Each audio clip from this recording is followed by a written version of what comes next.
Mungkin semalam dapat cakap yang kita lockdown disebabkan pekerjaan sekarang ni sepenuhnya. Tapi mungkin adakah kerajaan Selangor atau mencadangkan untuk mengurangkan sektor pekerjaan, maksudnya yang pukul bekerja tu dikurangkan tu macam mana? Itu semua akan dibincangkan di peringkat Majlis Keselamatan Negara. Tak silap saya esok atau Jumaat ini akan ada panggilan daripada Majlis Keselamatan Negara, dan hal ehwal berkenaan dengan SOP dan sebagainya itu memang selalunya diputuskan di peringkat federal. Cumanya kalau ada beberapa perubahan itu adalah perubahan minor dan sebagainya. Tapi apa yang dapat kita lihat dan kita amati dalam pada mesyuarat terakhir Majlis Keselamatan Negara Negeri Selangor yang saya pengerusikan, ada gap yang panjang di antara mereka yang potentially positif dengan sebenar-benarnya positif. Tempohnya, jangka waktunya lebih daripada 7 hari kadang-kadang.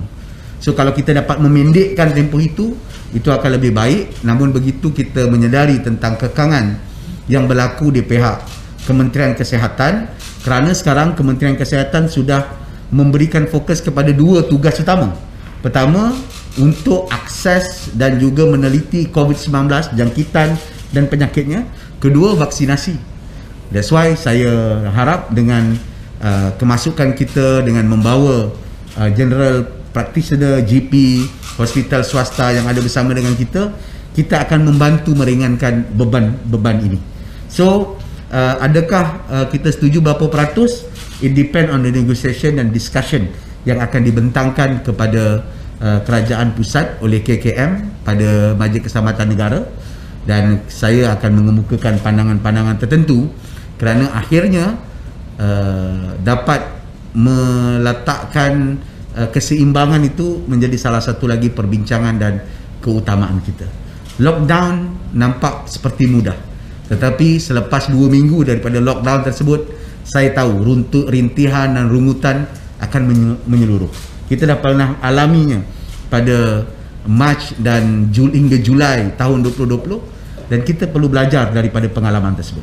Sebab itu saya sebutkan, semalam saya sebutkan, saya kira yang Muhammad Dr. Maria tadi sebutkan, yang Muhammad Dr. Zul tadi sebutkan, yang disimplified, kadang-kadang kita reject the lockdown. Isunya is not reject. We have to see overall. Kita kena lihat tujuannya apa. Kalau tujuannya adalah untuk stop the outbreak, kita kena perbanyakkan test. Kalau tidak, dia akan merebak di rumah. Sebab dia akan berkumpul di rumah dan tidak terkawal. Maknanya test kena banyak. Kalau tujuannya nak cepatkan vaksinasi, dan kita kena cepatkan vaksinasi. Dan kalau tujuan kita, ia adalah istilah yang dibincangkan di pihak JKNS dan STFC adalah, ini adalah artificial pause. PKP lockdown ini artificial pause.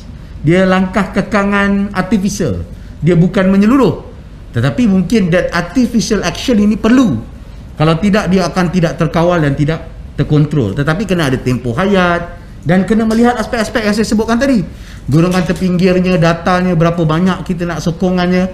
Is it JKM dah ready? Is it our IMEI ready? Kalau kita nak pergi full total lockdown sebagaimana pengalaman China, adakah kita mempunyai tenaga kerja yang cukup untuk mengagihkan rumah ke rumah? Jadi soalan-soalan kritikal ini harus dibincangkan dengan menyeluruh, supaya kita tidak terperangkap dengan keputusan yang akhirnya keputusan itu akan berbolak-balik, yang akan menimbulkan confuse serta ketidaksedangan di dalam komuniti dan lokaliti. Jadi saya ingin mengambil langkah bersama dengan semua pihak, sebab ada orang menuduh yang ini gagal, yang ini gagal. This is an holistic and consensus decision by the state and federal administration, dan kita kena terangkan dan explain yang menyeluruh. That's why kita akan mencadangkan beberapa measure-measure tertentu. Kalau PKP yang full nak dilakukan, apa persediaannya? Kalau tak dilakukan menyeluruh, apa yang harus kita ketatkan dan tambah ketatkan lagi? Kalau tak nak buka, dan kesannya macam ni.